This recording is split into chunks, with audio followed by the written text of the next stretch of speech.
Hello everybody, and welcome to the Thursday edition of Video Clips. I hope you had a nice 4th of July. It was nice to take a little bit of time off, but let's get right back at it.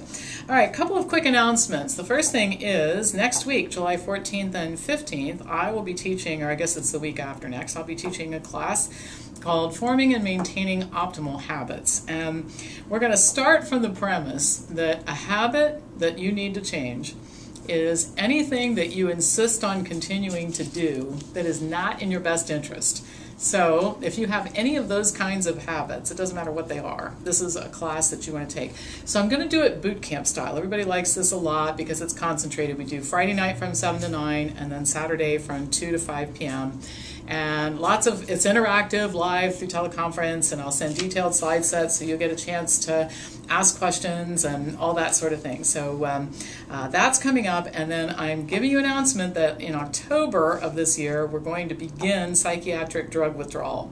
Why and how to withdraw from psychiatric drugs. The people who should take this class are anybody who is taking the drugs, clergy, counselors, psychologists, social workers, medical doctors, internists, family practice docs, anybody who is directly or peripherally involved in helping someone who's taking these drugs. If you're a family member of somebody who's taking the drugs, you definitely want to take this course. It's going to be offered through the Institute. October 3rd is the start date.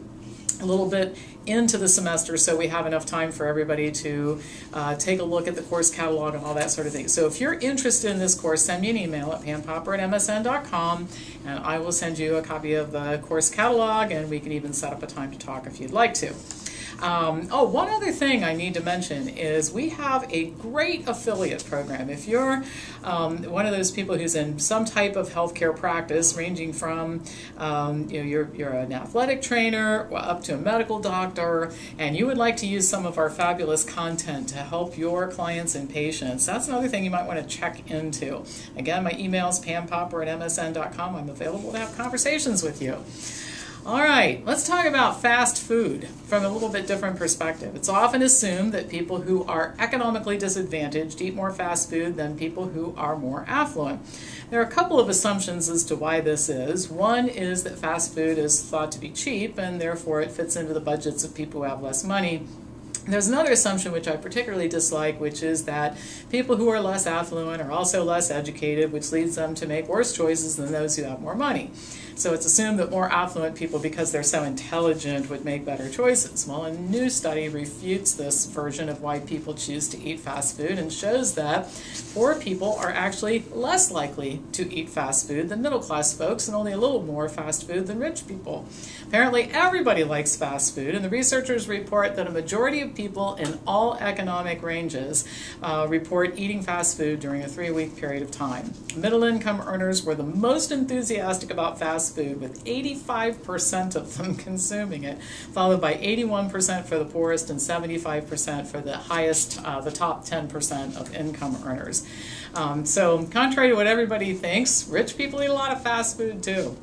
The study was conducted over a 4-year period, which gave the researchers the opportunity to look at how changes in economic status might affect fast food eating habits. It didn't make any difference. Those who became either more or less affluent during this period of time did not eat more or less fast food. Whatever enthusiasm they had for it persisted. In the article reporting their findings, the researchers also wrote about incorrect assumptions about fast food intake and economic status, which have resulted in ineffective policies that sometimes backfire. For example, in 2008, the city of Los Angeles prohibited the building of new fast food restaurants in South Los Angeles.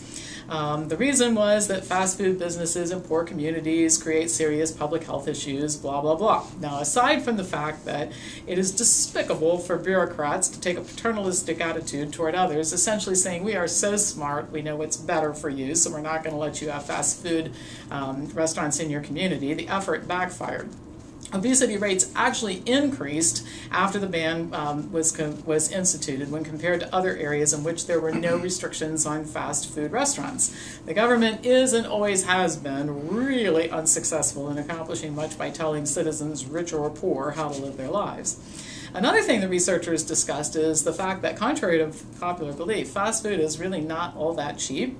The average meal costs $8, which is considerably less than the average cost of eating in a sit-down restaurant, for example. $15 is the average. But it's a lot to spend for a family of two living under the poverty line, which is defined as just over $16,000. While the assumptions about who eats fast food are incorrect, we can all agree that in general it's a bad idea to eat much of it. So what would make people in all income ranges eat less fast food? Well, the researchers state that people who look at ingredients lists are less likely to eat fast food, so teaching people to pay more attention to this could be helpful.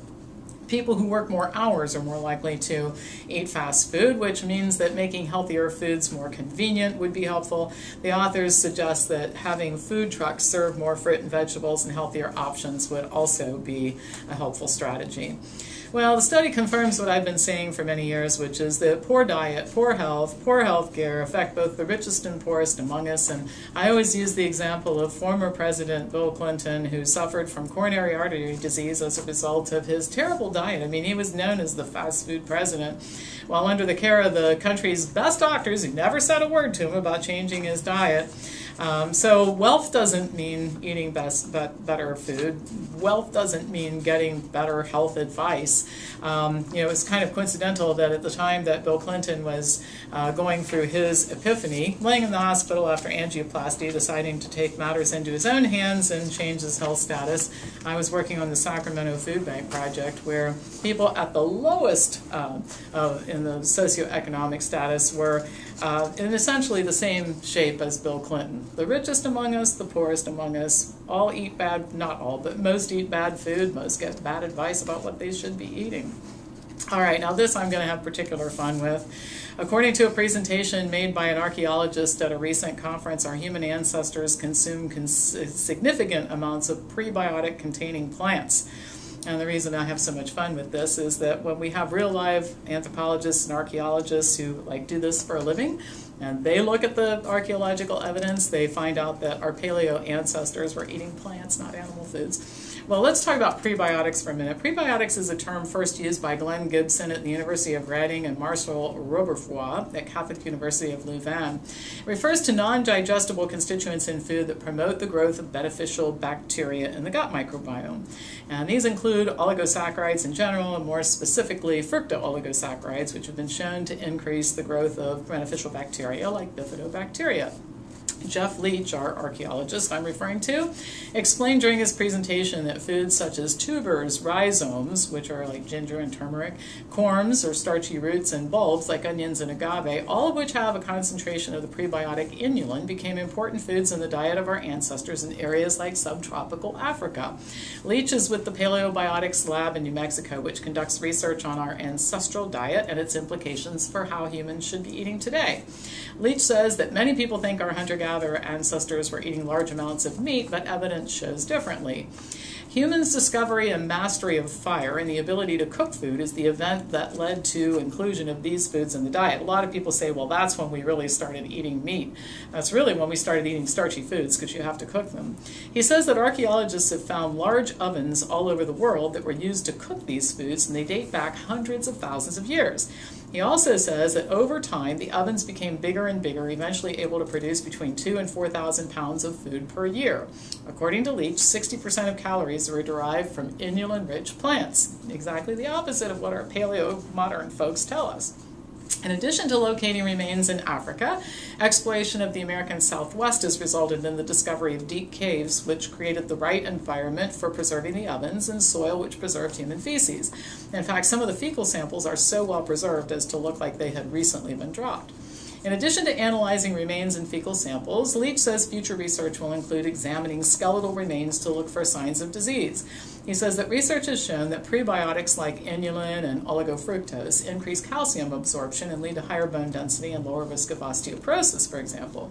And that analysis will show if our ancestors enjoyed better health, in this case bone health, as a result of their eating habits. Now, if you're thinking about what could I eat, what would the good sources of prebiotics be in today's diet? Well, they would include foods like jicama, Jerusalem artichoke, dandelion greens, garlic onions, leeks, chives, scallions, sprouted grain breads, acids, wheat germ, wheat berries, avocado, peas, soybeans, potato skins, and raw apple cider vinegar. So I put out a fair number of these clips in the last 12 to 18 months about our discoveries about the paleo diet being much more plant-based than a lot of our modern paleo advocates would have us believe. I always smile when I'm talking about this, because when you can actually point to real-life evidence, produced by real-life people who do this for a living, it's always the opposite of what the modern paleo advocates have to say.